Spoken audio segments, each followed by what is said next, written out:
Esta semana, o ministro Alexandre de Moraes, do Supremo Tribunal Federal, cobrou que as polícias civil, militar, federal e rodoviária federal informem detalhes sobre possíveis lideranças, organizadores e financiadores do movimento golpista que atenta contra a democracia. Sobre essa questão, nós conversamos agora com Paulo Teixeira, deputado federal reeleito por São Paulo. Olá, deputado Paulo Teixeira, tudo bem? Prazer falar com o senhor, seja bem-vindo.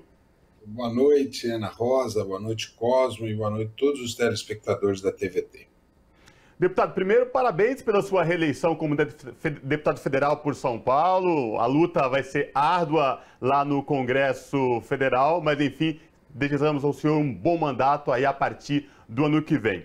Para começar o nosso papo, deputado, eleições dia 30 de outubro acabaram. Presidente Lula foi eleito presidente aí com mais de 2 milhões de votos à frente do atual presidente Jair Bolsonaro, que tentava a reeleição. Mas de lá para cá, muitos movimentos aí, movimentos desses golpistas, cabe destacar aqui, pedindo intervenção militar, ocupando quartéis, bloqueando rodovias e muitos participantes desses movimentos armados. Eu queria ouvir o senhor sobre essa questão, deputado. Cosmo, na democracia, o que é civilizado é quando um candidato ganha, o que perdeu liga, reconhece o resultado e depois deseja boa sorte. E vai fazer oposição, uma oposição na opinião pública e no Congresso Nacional, etc. Mas eu disse que quando os concorrentes são civilizados. Não é o caso do atual presidente da República. O atual presidente da República ele não reconheceu, né, a vitória do presidente Lula. Aliás, ele não foi mais trabalhar. Ele já não ia e deixou agora de vez de trabalhar, né, e estimulou a extrema-direita, aqueles setores mais extremistas, a irem para as ruas bloquear a estrada. E esse bloqueio de estrada provocou muito prejuízo, diminuiu o abastecimento de produtos, atrapalhou a vida, inclusive teve uma pessoa que ia receber não sei se foi um coração ou um rim, e que não conseguiu receber em função desses bloqueios de rua, não é?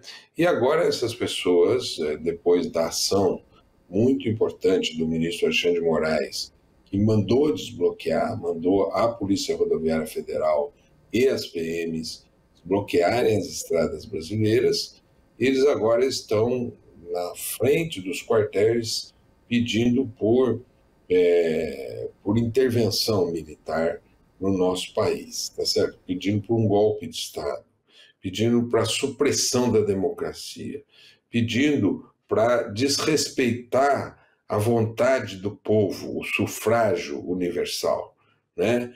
Pedindo para um regime de exceção para favorecer essa situação, esse caos que está no Brasil. Ao mesmo tempo, nesta semana, a gasolina subiu de preço, os produtos subiram de preço, a inflação está voltando, o que mostra que as políticas desse atual presidente foram políticas extremamente eleitoreiras, sem sustentabilidade. E agora os produtos estão subindo de preço nas prateleiras e o povo brasileiro está vivendo as suas dificuldades frente a um governo que promoveu um estelionato eleitoral, mas graças a Deus o povo brasileiro percebeu e não lhe deu a vitória, pelo contrário, derrotou, né? Ele deixa uma economia em frangalhos, ele deixa um orçamento para 2023 com auxílio emergencial de R$ 400, não de R$ 600, como ele tinha prometido, R$ 400. Ele deixa um orçamento sem aumento real para o salário mínimo, sem corrigir a tabela do imposto de renda, sem prover medicamentos na farmácia popular, sem prover medicamentos para as pessoas que estão tratando de câncer, né, os medicamentos oncológicos, para fazer radioterapia, quimioterapia, o que faz com que as pessoas que façam cirurgia não façam a quimioterapia e a radioterapia, o que pode fazer com que essas pessoas tenham câncer novamente, né? Ou avance o câncer apesar da cirurgia, que podia regredir, pode avançar. Então ele está deixando a herança mais maldita da história do Brasil é que nós estamos recebendo desse governo. E é por isso que o presidente Lula e todos estamos nos esforçando para aprovar uma PEC que viabilize o valor, né, estimado. Eu acho que o valor para andar o ano que vem, para ter investimento, é um valor que ultrapassa a cifra de 300 bilhões de reais e que não há orçamento para isso em face da irresponsabilidade desse presidente, presidente delinquente que nós temos no Brasil. Deputado, ainda falando sobre processo democrático, sobre eleições, gostaria de escutá-lo sobre o relatório do Ministério da Defesa em relação às urnas, que foi tão esperado no primeiro turno, não aconteceu. Eles disseram que fariam isso após o segundo turno e isso aconteceu nessa semana. E um relatório dúbio, onde eles não deixam claro o que eles querem dizer. Mas eu gostaria de ouvir a sua análise sobre. Então, é importante dizer, Ana Rosa, que o Ministério da Defesa é ocupado por um general que não dispõe de credibilidade na tropa, não é? E esse general, ele entrou da mesma maneira que o general Braga Neto entraram nesta vibração golpista, né? O relatório dele não diz nada, não diz nada. O relatório dele não diz nada e, portanto, ele não atesta que tenha havido algum problema nas urnas, né? Serve principalmente como medidas a serem adotadas para o aperfeiçoamento desse processo de urnas eletrônicas. Então, é mais prospectivo do que fala sobre algum problema nas urnas, né?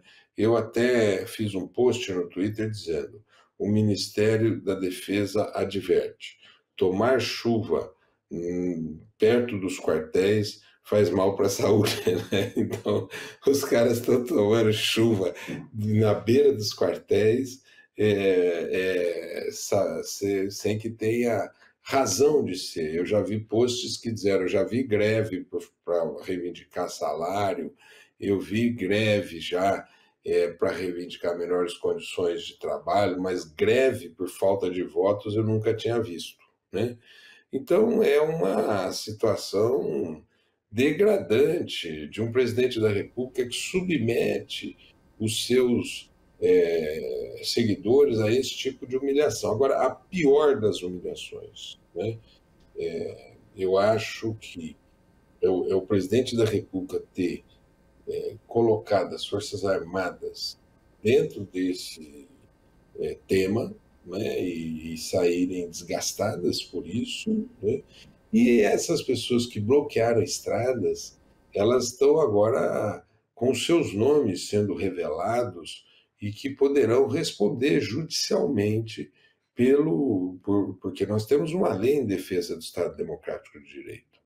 Eu até fui um dos autores dessa lei, e essa lei criminaliza todo tipo de ataque ao Estado Democrático de Direito, que é o que eles estão fazendo. Então, muitos desses vão responder judicialmente por esses crimes que estão cometendo contra o Estado Democrático de Direito. Deputado Paulo Teixeira, outra questão também que chama muita atenção é o nível de violência dessas pessoas que não aceitam o resultado das urnas, que defendem um golpe de Estado, por exemplo, quando atacam agentes de segurança pública, como, por exemplo, em Santa Catarina, um agente da Polícia Rodoviária Federal foi atacado covardemente com barra de ferro e, no Pará, manifestantes atiraram contra os agentes, né? A que ponto chegamos, né? Onde os agentes de segurança pública não são mais respeitados e são atacados por bolsonaristas, inclusive. É. Não, está grave. Veja, um menino que se diz que gritou o nome do Lula, apoiando o Lula em BH, foi morto. Ele foi morto. E esse diretor-geral da Polícia Rodoviária Federal, ele precisa ser responsabilizado pelo que fez. Ele é parte do problema. Ele ajudou a gerar esse problema quando ele usou a PRF lá atrás para tentar impedir eleitores de votarem e depois, quando ele fez corpo mole para desbloquear. Eu acho que ele precisa, e parece que a Polícia Federal está investigando esse diretor da PRF. Porque o que acontece? Você acabou permitindo que esse movimento tivesse força e esse movimento passou a atacar as forças de Estado. Então, quem deixou ter força, em parte, foi o diretor-geral da Polícia Federal, da Polícia Rodoviária Federal. E, por último, eles fizeram uma coisa, o ministro Luiz Roberto Barroso, ele foi para um evento em Santa Catarina, né? E ele estava num condomínio, eles cercaram o condomínio e começaram a tirar bombas, rojões, né, na direção da casa em que ele estava. O que precisou com que a segurança dele, do governo do estado de Santa Catarina, permitisse que ele saísse, senão ele seria agredido, né?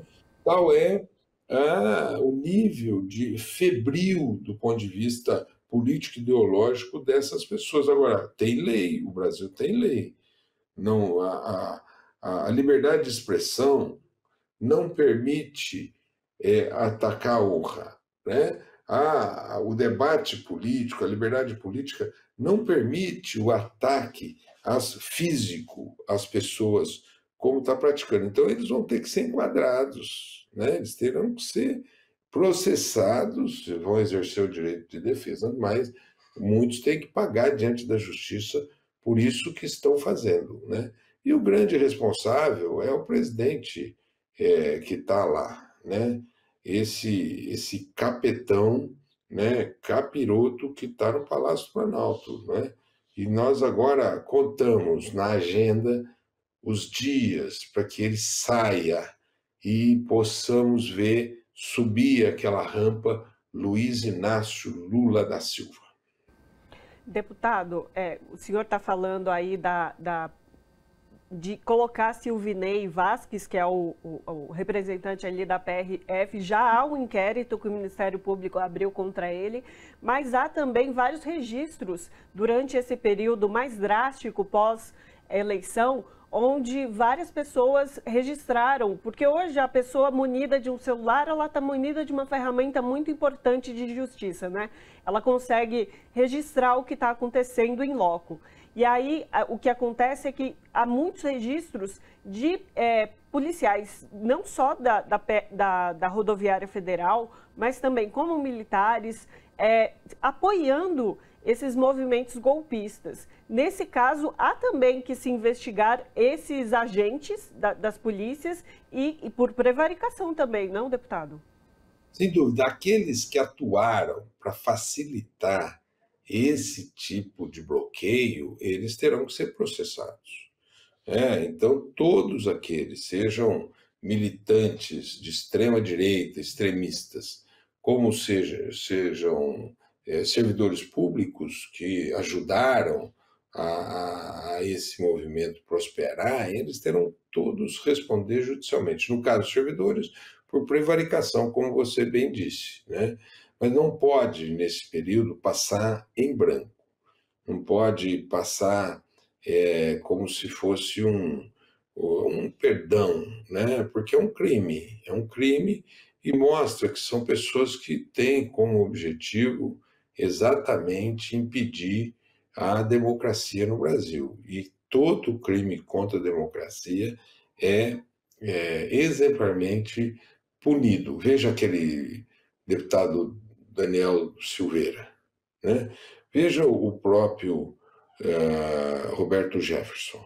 Eles foram punidos, aquela Sarah Winter, eles foram punidos baseados nessa lei nova, né? E essa lei nova vai alcançar todos esses que estão praticando crimes como esse. Eles que têm que ver. Isso não é uma coisa corriqueira, não é uma manifestação. Manifestação você faz numa praça pública, né? Você tem até manifestações que você faz na rua, em estradas, sem bloquear ruas e estradas, né? Sem provocar prejuízos, como eles estão fazendo, sem reivindicar uma ruptura com o sistema democrático. Tá certo, então a gente aproveita e parabeniza o senhor mais uma vez pela reeleição e que seja um ótimo mandato do senhor e da sua equipe. Conversamos com Paulo Teixeira, que é deputado federal reeleito pelo Partido dos Trabalhadores de São Paulo. Muito obrigado, deputado, pela sua participação conosco aqui hoje. Obrigado, Ana Rosa, obrigado, Cosmo Silva, e parabéns à TVT, que cumpriu um papel decisivo nesse período de resistência. Que agora, na reconstrução do Brasil, a TVT tem que ser maior, tem que chegar nos rincões desse país pelo bom trabalho jornalístico que vocês fazem. Que assim seja. Obrigado, deputado. Abraço. Abraço.